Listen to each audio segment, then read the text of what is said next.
Welcome, and thank you for coming out for the annual Hiroshima commemoration concert.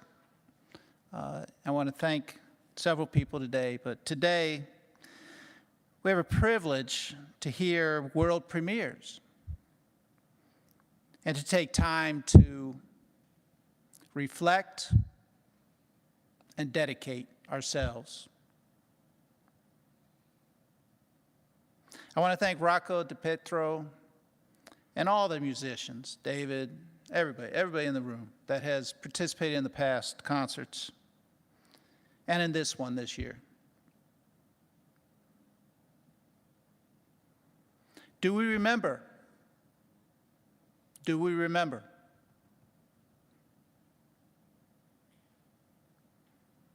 Has our thinking changed? Has our thinking changed? The nuclear age reaches 78 years today, this year.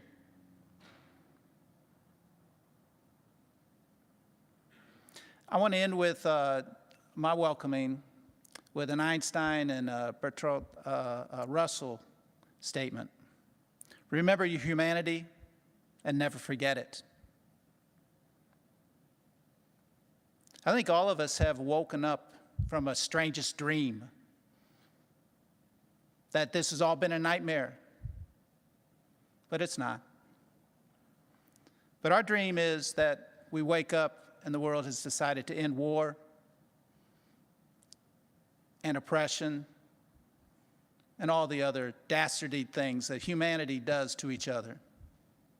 Thank you again, and let's commemorate, reflect, and dedicate ourselves to a better world. Thank you.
Thank you, Yunsuk, for that beautiful piece.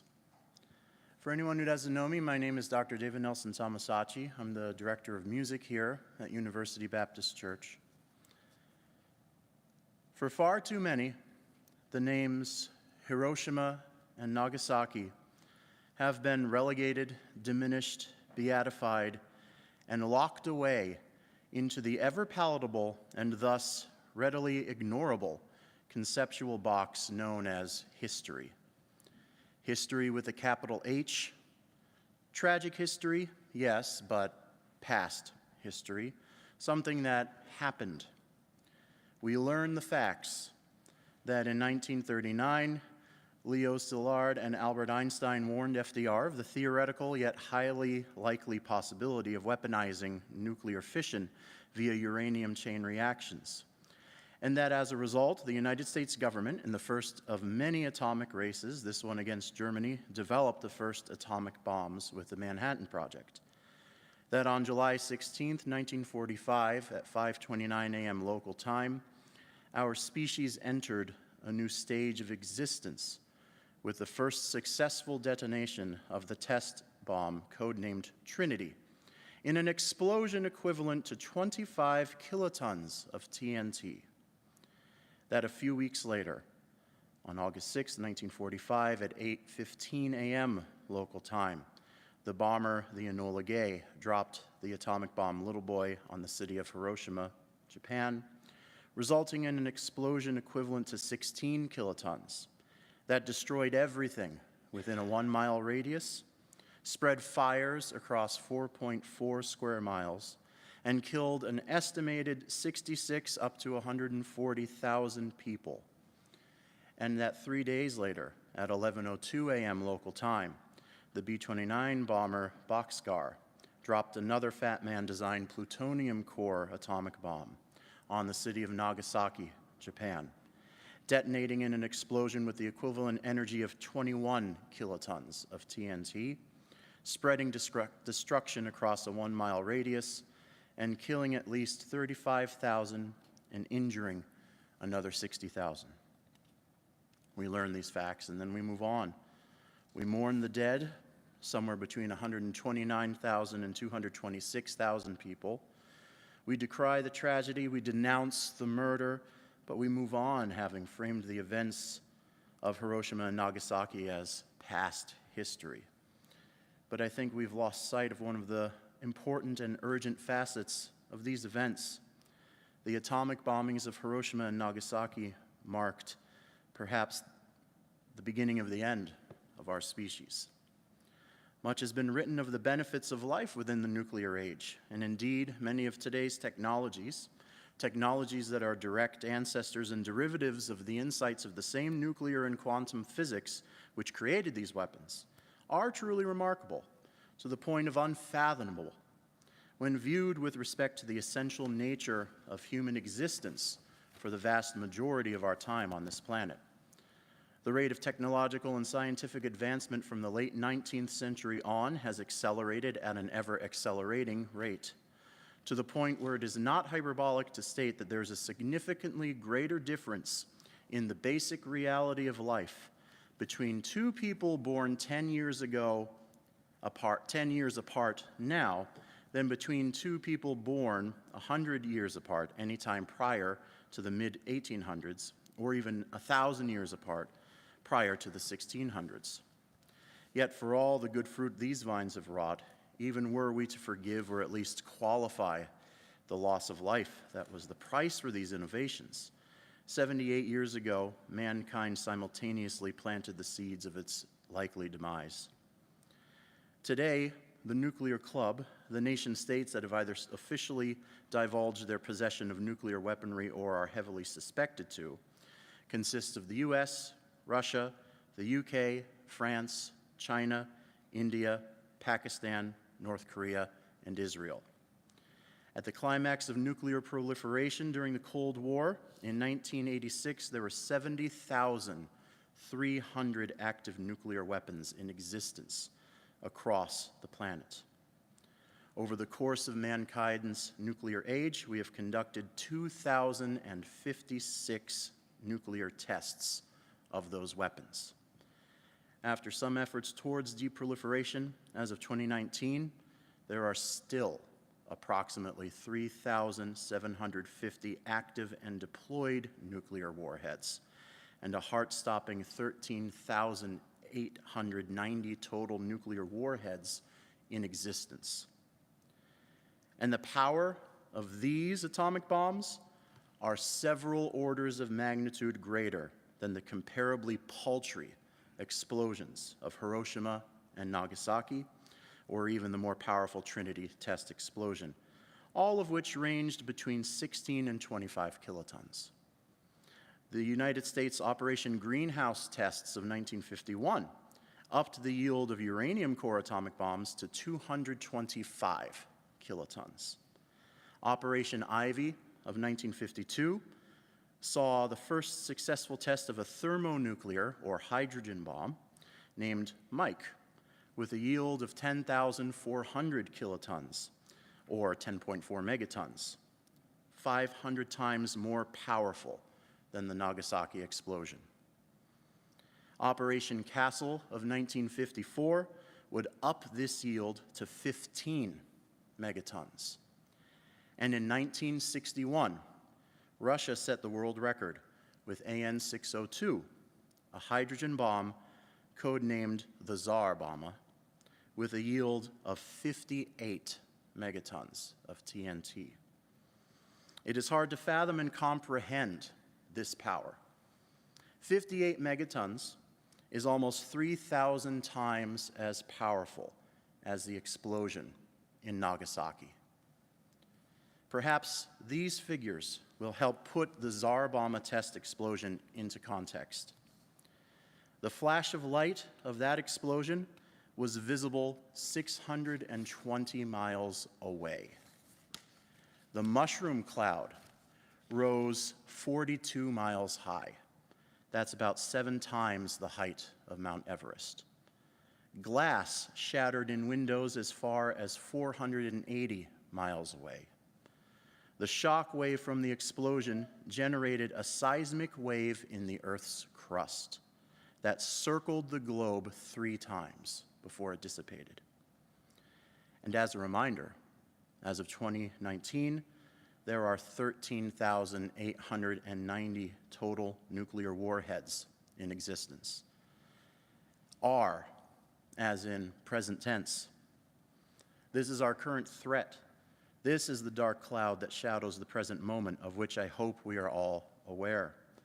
We have stumbled into a situation where we have the power and ability several times over to destroy the entirety of humanity and the edifices of our civilization and most of the animal life on the planet and a great portion of the plant, fungal, and even a large portion of the bacterial life on this planet. It's no surprise that our very language fails to adequately describe what it is we created, even with that first Trinity test bomb. What are these devices? Are they merely bombs? It would seem we at least have realized that no, that doesn't quite fully encapsulate what they are, so we use new words, weapons of mass destruction. And what of the act of their deployment? Is it still a bombing, murder, mass murder, genocide? It is fitting that Oppenheimer famously quoted a deity upon viewing the aftermath of that first successful nuclear test. Now I am become death, the destroyer of worlds. For that is a more fitting description of the nature of our nuclear folly. These are not bombs, not weapons, not even the terms mass murder and genocide fully wrap around the totality, the magnitude, and essence of atomic bombings of Hiroshima and Nagasaki, and our capability to repeat this madness. These are acts of gods. This is the destruction of Sodom and Gomorrah, the wiping away of the first earth by the flood. Never before in our history had we held this power as a species to completely wipe away a city and all of its inhabitants. Before 1945, this kind of power was the realm of mythos and religious belief. one held by gods, not men. But on August 6th and 9th, that power was released into the world, and the countdown to our destruction began.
There is no word in the human language capable of consoling the guinea pigs who do not know the reason for their death.